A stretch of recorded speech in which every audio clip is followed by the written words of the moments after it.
Bonjour, aujourd'hui nous allons vous présenter l'un des plus grands scandales pharmaceutiques du monde, le Mediator. En général, un scandale est une affaire fâcheuse ou malhonnête, ayant un grand ralentissement dans le public et souvent des conséquences judiciaires. Dans le cas des scandales pharmaceutiques, il s'agit le plus souvent de dossiers douloureux ayant entraîné de nombreuses maladies, des cancers ou bien même de nombreux morts. Ils peuvent donc être en lien avec la santé, mais aussi avec l'environnement. L'affaire du Mediator est une affaire sanitaire judiciaire qui concerne toutes les personnes ayant pris ce médicament. Ce médicament a été commercialisé sous le nom de Mediator par les laboratoires Servier. Servier est un groupe pharmaceutique français fondé en 1954 à Orléans par Jacques Servier. Présent dans 150 pays, il compte près de 22 000 employés. Le groupe propose principalement sur 5 domaines de recherche, les maladies cardiovasculaires, immuno-inflammatoires, neurodégénératives, les cancers et le diabète. Revenons à notre sujet. Le Mediator est un médicament mis sur le marché dès 1976. Il est composé de Benfluorex, un principe actif visant d'abord à diminuer les lipides, triglycérides et le cholestérol circulant dans le sang.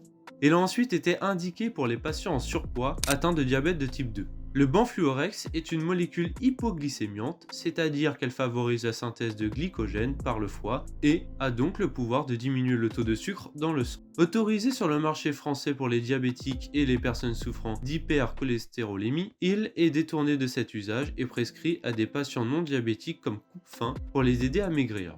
Or, le Benfluorex entraîne la production de norphenfluramine dans le corps, une substance anorexigène toxique faisant partie des amphétamines.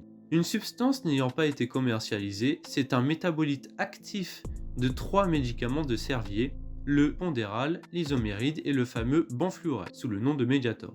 Tous retirés du marché en 1997, car présentant des effets secondaires graves, révélés par des études tardives, sauf bien entendu le Mediator, qui lui continue de circuler puisque le groupe a délibérément dissimulé que son Mediator était un métabolite de la norphenfluramine, comme nous le montre ce rapport pharmacocinétique du Benfluorex sorti en 1993.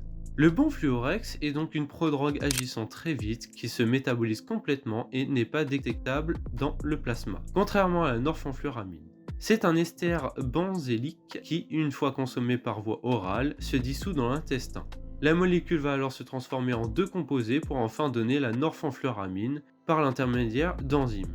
En effet, rapidement hydrolysé, il donne l'alcool S422, lequel s'oxyde pour donner l'acide S1475. Ces deux dérivés ont une durée de vie très courte et laissent rapidement place à la norphenfluramine.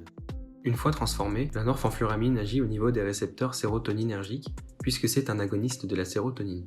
Ces récepteurs, aussi appelés 5-hydroxytryptamine ou 5-HT, sont des récepteurs du système nerveux central et périphérique activés par la sérotonine. Ils ont un rôle dans de nombreux comportements, dont l'anxiété, l'appétit, l'apprentissage ou encore l'humeur, et sont ciblés par divers médicaments tels que les antidépresseurs ou ici comme anorexigènes. Il faut savoir que la sérotonine est diffusée dans l'organisme par la circulation sanguine et possède donc des actions multiples et complexes lorsqu'elle se couple à différents types et sous-types de récepteurs. Il se trouve que certains de ces récepteurs, appelés 5-HT2B, impliqués notamment dans la prolifération et la survie des cellules du cœur, sont très nombreux au niveau des 4 valves cardiaques. En les activant, la norphenfluramine induit une multiplication des cellules appelées myofibroblastes qui sécrètent des sucres. Ces substances forment sur les tendons rattachant les valves à la paroi musculaire une gaine fibreuse blanchâtre très caractéristique qui amènera un défaut d'étanchéité des valves, notamment la tricuspide, durant les phases de contraction des cavités cardiaques. Les symptômes sont d'abord indiscernables, mais un essoufflement à l'effort puis au repos, ainsi qu'un œdème des membres inférieurs peuvent apparaître. Avec le temps, cela engendre une insuffisance cardiaque avec des conséquences pouvant provoquer la mort. L'atteinte cardiaque n'est donc pas la même pour tous les patients, car elle dépend du temps de prise du Mediator. Mais les méfaits du Mediator ne s'arrêtent pas aux valvupathies. Des hypertensions artérielles pulmonaires peuvent apparaître selon un mécanisme encore mal connu. Ces pathologies très dangereuses, qui se traduisent par une élévation anormale de la pression sanguine dans les artères pulmonaires, diminuent fortement la tolérance à l'effort et peuvent provoquer une insuffisance cardiaque à long terme. Le 30 novembre 2009, le Mediator est retiré de la vente en France. La vérité éclate dans la presse et l'affaire tourne au scandale sanitaire. Prescrit à plus de 5 millions de personnes, il est très difficile d'estimer le nombre de victimes causées par le Mediator, si bien que l'affaire a créé une guerre des chiffres.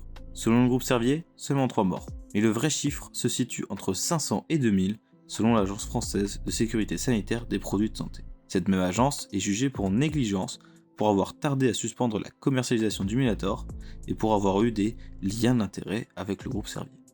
Une guerre qui durera de nombreuses années, puisque ce n'est que le 29 mars 2021, soit plus de 10 ans après, que le groupe Servier est enfin condamné par le tribunal de Paris pour tromperie aggravée, lui intimant l'ordre de verser près de 180 millions d'euros de dommages et intérêts aux victimes, et à une amende de 2,7 millions d'euros pour avoir dissimulé les dangereuses propriétés du Mediator aux autorités de santé.